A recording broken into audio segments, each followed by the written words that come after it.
राहुल गांधी के चुनाव आयोग वोट चोरी कर रहा है और उनके पास इसके सबूत के तौर पर कोई एटम बम जैसा फैक्ट का भंडार है। ये बात 24 घंटे पहले कही गई थी। इस पर रक्षा मंत्री राजनाथ सिंह ने प्रतिक्रिया दी है। एक सीधे तंज कसा है। राजनाथ ने क्या कहा और राहुल ने पहले क्या कहा, सुन लीजिए जरा। मध्य प्रदेश में सस्पिशन था, लोकसभा में सस्पिशन था, महाराष्ट्र में वो थोड़ा आगे गया, स्टेट लेवल पे हमें लगा कि यहाँ पे चोरी हुई है। वोटर एडिशन हुआ था, 1 करोड़ वोटर्स ऐड हुए थे। जो हमें मिला है वो एटम बॉम्ब है, मतलब एटम बॉम्ब है, फटेगा तो आप इलेक्शन कमीशन आपको दिखेगा नहीं हिंदुस्तान। नेता प्रतिपक्ष ने फिर से एक अनर्गल बयान दिया है और उन्होंने कहा है कि चुनाव आयोग द्वारा वोट चोरी को लेकर उन्होंने सबूतों का एटम बम तैयार किया है, तो उसका परीक्षण तुरंत कर डालिए। एटॉमिक टेस्ट तुरंत हो जाना चाहिए। सारे सबूत जनता के सामने रखिए। मगर सच्चाई है कि उनके पास न कोई तथ्य है, न सबूत है। सनसनीखेज बातें करना उनकी पुरानी आदत है।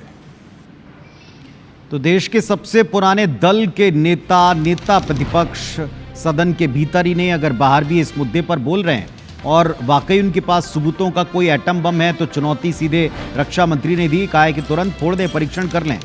और बाद में तंज भी कसा है कि देखिएगा इस विस्फोट का कहीं नुकसान ना झेलना पड़े, क्योंकि पहले भी कुछ बातें उल्टी पड़ जाती हैं। बिहार का एक तत्काल केस आपने देखा, तेजस्वी यादव का। तो बिहार में एसआईआर पर सियासी लड़ाई छिड़ी है। राहुल गांधी ऑलरेडी वोट चोरी के आरोप लगा चुके हैं। उन्होंने कहा है कि उनके पास इसके साक्ष्य आ चुके हैं और वे कब सामने लाएंगे अब ये उन पर है। लेकिन अब इसकी लड़ाई, ये जो पूरा एसआईआर की प्रक्रिया है, इसकी लड़ाई जो हमने पूरे सप्ताह भर, बल्कि उसके पहले से महीनों से हम देख सुन रहे हैं, इस पर छत्तीसगढ़ तक आंच आ चुकी है। गृह मंत्री विजय शर्मा ने अपने विधानसभा क्षेत्र में भी इसको लेकर एक बयान दिया। कहा कि एसआईआर एक ऐसी प्रक्रिया है जिसको पुरजोर तरीके से देश में लागू करना चाहिए। अब अगर वो ऐसा कह रहे हैं तो कांग्रेस ने उसका उतने ही जोर लगाकर विरोध भी किया। देखें, हमारे पास ओपन एंड शट प्रूफ है कि इलेक्शन कमीशन वोट चोरी में इन्वॉल्व है। किसके लिए करा रहा है? बीजेपी के लिए करा रहा है। क्या राहुल गांधी किसी दिन किसी बूथ पे किसी का नाम जुड़वाने गए हैं? मैं इसलिए आपसे कह रहा हूं कि मैं भुक्तभोगी हूं। मौधा पारा के रहने वाला व्यक्ति, उसका नाम कवर्धा विधानसभा में था। दुबई में रहने वाले का नाम कवर्धा में जुड़ा था, तो ना कटा जाए। दिल्ली में संसद के गलियारों से लेकर बिहार तक एसआईआर पर छिड़ी सियासी लड़ाई अब छत्तीसगढ़ तक आ गई है। गृह मंत्री विजय शर्मा ने कांग्रेस सांसद राहुल गांधी के चुनाव आयोग के वोट चोरी वाले आरोप पर तीखा पलटवार किया।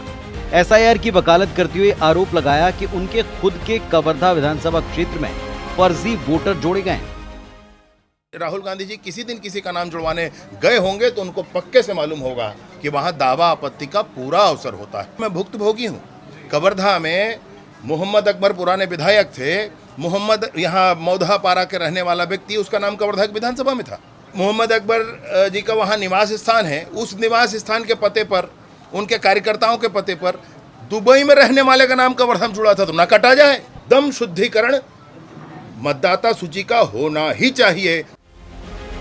विजय शर्मा ने फर्जी वोटर और अवैध विदेशी घुसपैठ पर कांग्रेस को घेरा, तो पीसीसी चीफ दीपक बैज ने पलटवार किया। उल्टे बीजेपी पर फर्जी वोटर्स को जुड़वाने के आरोप लगाए। कहीं न कहीं इस मामले में चुनाव आयोग और भारतीय जनता पार्टी की सांठगांठ, केंद्र सरकार की सांठगांठ पूरी तरह से एक्सपोज हो चुका है। हमारे छत्तीसगढ़ का ये उदाहरण है। इस नकली वोटरों को जोड़ने के मामले में तो उनके ही पार्टी के दिग्गज नेता बृजमोहन अग्रवाल जी तो मास्टरमाइंड है। कहीं उड़ीसा से, कहीं मुंबई से, कहीं और कहीं से हजारों वोटर अपने विधानसभा में जोड़कर और ट्रेनों से ला के वोट डलवाते हैं। पहले एक बार सलाह ले ले बृजमोहन अग्रवाल जी से, फिर बात करें। बिहार में वोटर वेरिफिकेशन की एसआईआर प्रक्रिया अगर सफल रही और अगर इसमें कोई कानूनी दिक्कत ना आई तो तय है कि इसे पूरे देश में लागू करवाया जाएगा।